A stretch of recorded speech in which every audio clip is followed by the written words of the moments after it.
Let's get right to it. A new rule is targeting all-cash LLC home buys, and the big question is, are you affected? A massive federal change is coming for real estate investors, and this breakdown, brought to you by Real Estate Ranking IQ, has exactly what you need to know. So here's the burning question for every investor and real estate pro out there. Is your next all-cash deal about to land on FinCEN's radar? I mean, are you going to have to file a detailed report with the government? And let's just cut to the chase right away. If you're buying a home with cash in your own name as an individual, you can breathe easy. This rule doesn't touch you. It is laser-focused on purchases made through legal structures. You know, your LLCs, your corporations, and trusts. Okay, so what is this thing?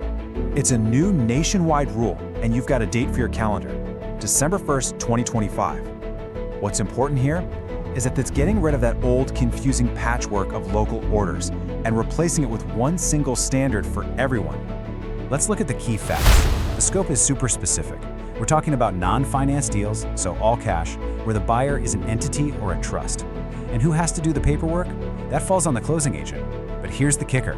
This thing is nationwide and there's no price floor. That means even a tiny $1 transfer could, technically, be reportable. Wild, right? So you gotta be asking, why now? What's the point? Well, the goal is pretty straightforward. They're trying to fight illicit finance and money laundering. For years, anonymous all-cash deals made through shell companies have been this huge loophole, and now regulators are finally sealing it shut. And the agency driving this whole thing is called FinCEN. That stands for the Financial Crimes Enforcement Network. Think of them as the US Treasury's detectives, whose entire job is to stop money laundering and protect the financial system from being used for illegal stuff. So this new rule, it's a pretty powerful new tool in their toolbox. This quote here really nails it. This isn't about the government wanting to track every single cash deal out there. Not at all.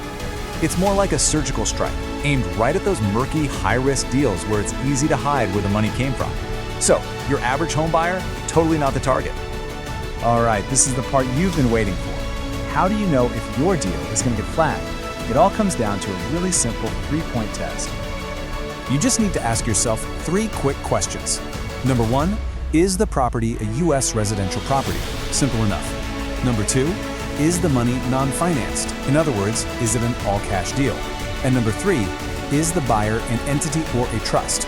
If you check yes on all 3 of those, boom, that deal has to be reported.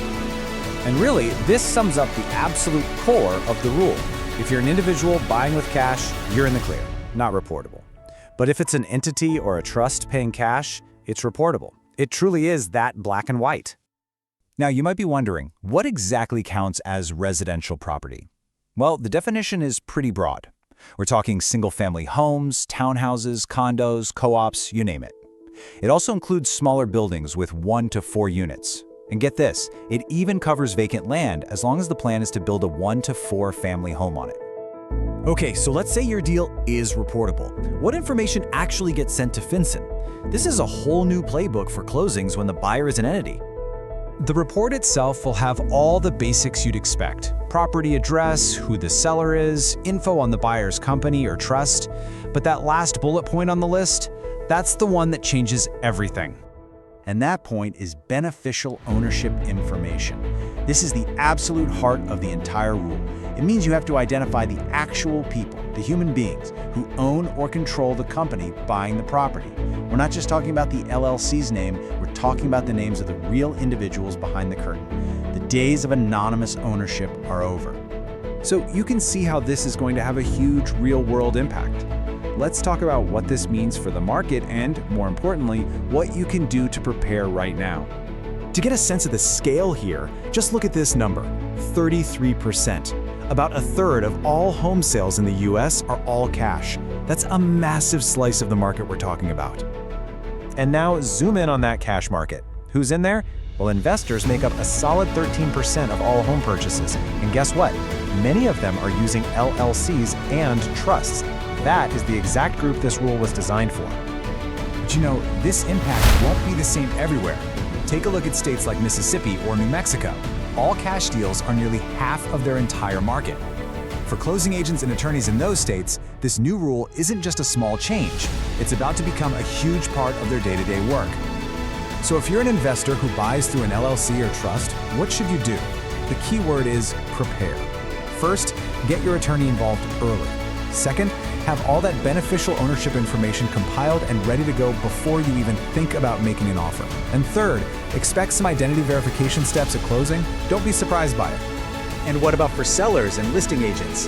The advice here is pretty simple too. Ask right up front how the buyer plans to take title. If they say an LLC or a trust, it's probably a good idea to build a little extra cushion into your closing timeline. And make sure you stay in constant communication with the closing team. Finally, for all the title and escrow pros out there, you're on the front lines of this. Preparation is absolutely crucial. You need to decide who in your office is going to be the designated reporting person. Update your checklist now to make sure you capture all this new info. Train your staff on the new requirements.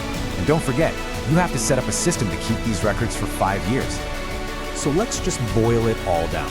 The bottom line is this: if you're an individual buying with cash, you're not in the reporting net.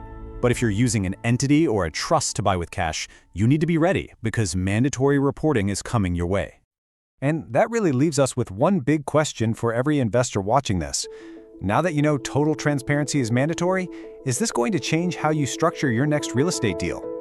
Subscribe for more insights.